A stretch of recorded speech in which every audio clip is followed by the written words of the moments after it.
Up on a hill called Moriah long ago, Abraham walked where God would lead.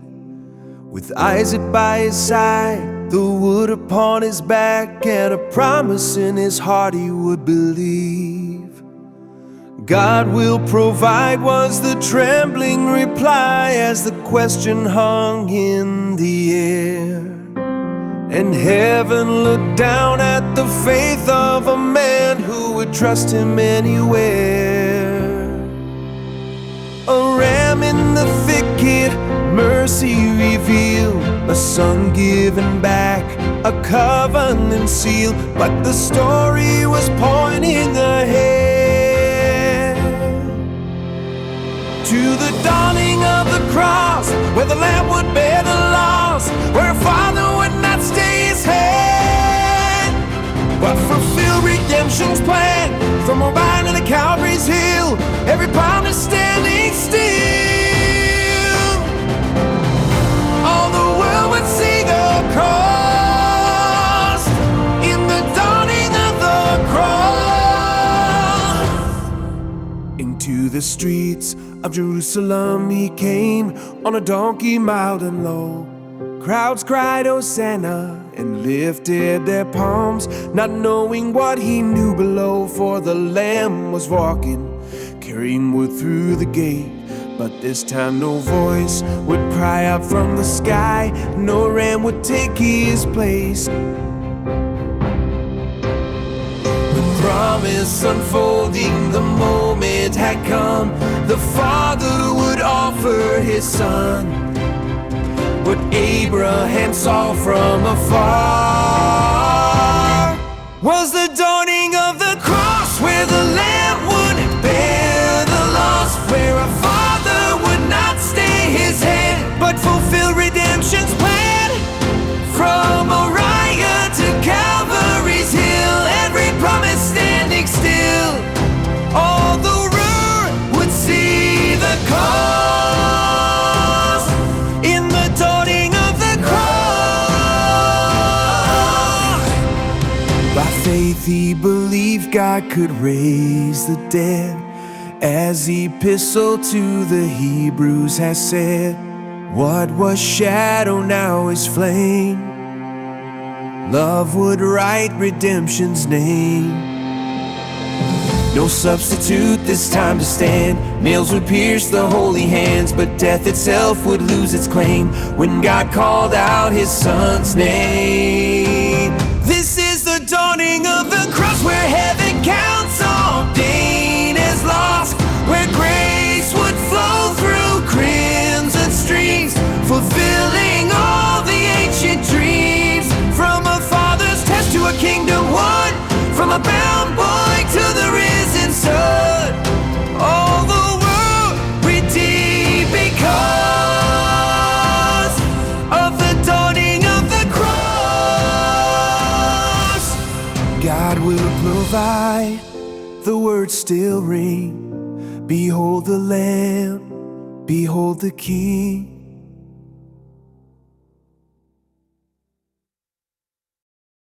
The story of Abraham and Isaac on Mount Moriah unfolds like a quiet storm, heavy with tension, yet anchored in trust.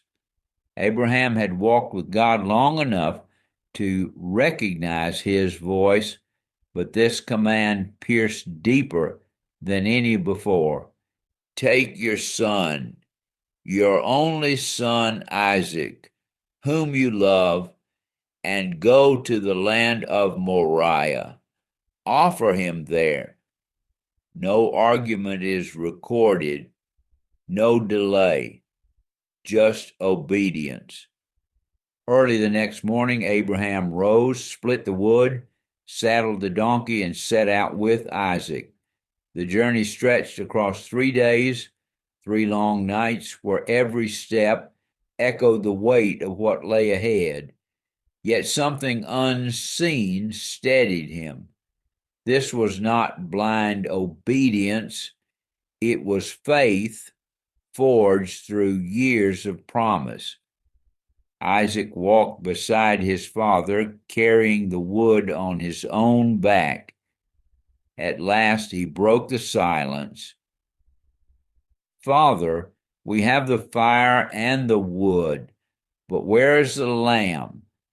Abraham's answer was not just for Isaac, it was a declaration into eternity. God will provide for himself the lamb. When they reached the place, Abraham built the altar stone by stone. Each movement must have felt like a farewell.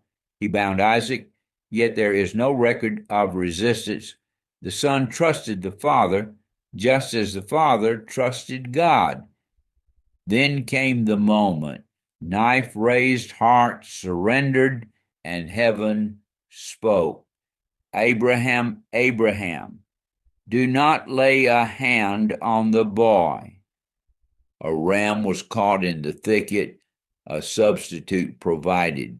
Isaac lived because another took his place, and Abraham named that place, "The Lord will provide."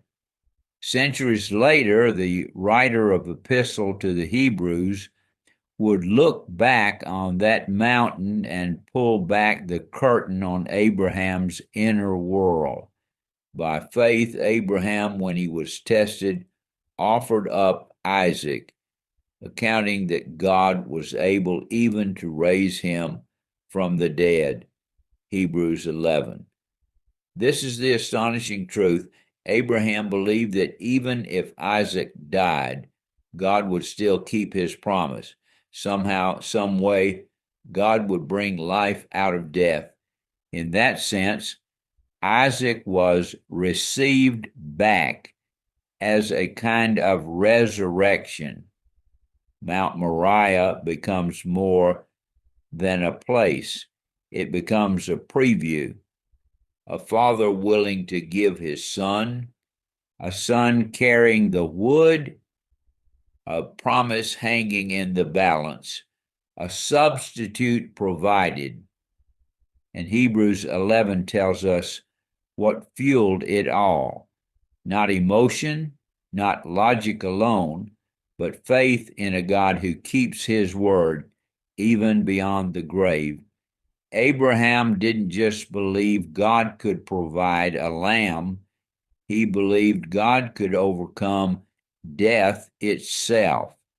That's the kind of faith that walks up mountain and comes back down with the testimony.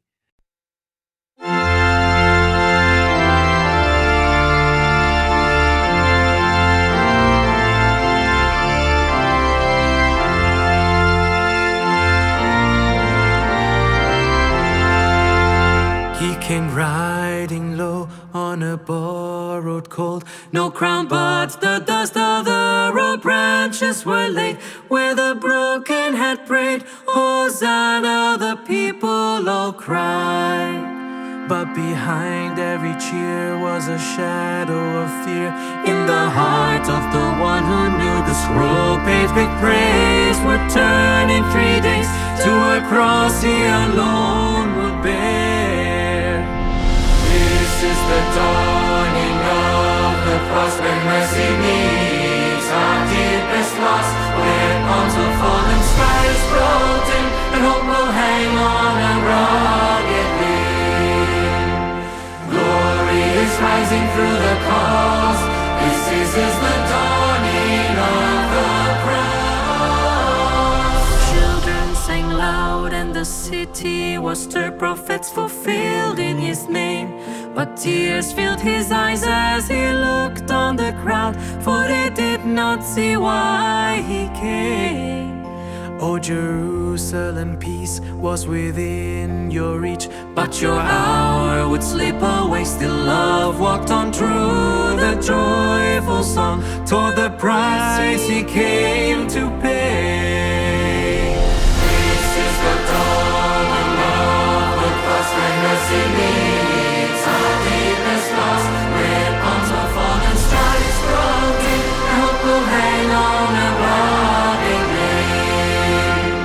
Glory is rising through the cause. This is the dawning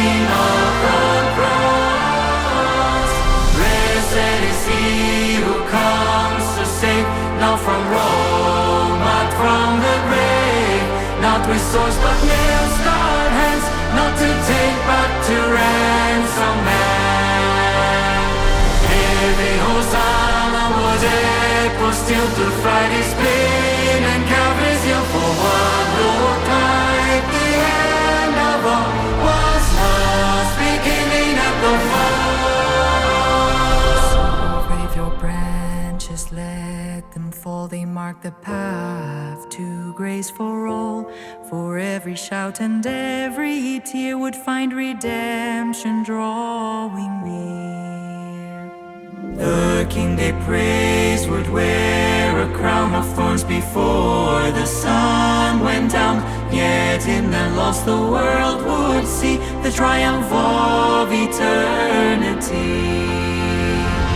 This is the dawning of the cross, where mercy meets our deepest loss, where death will bow and light will break, and hope will rise for heaven's sake. No greater love, no higher cause. This is the dawning of the cross.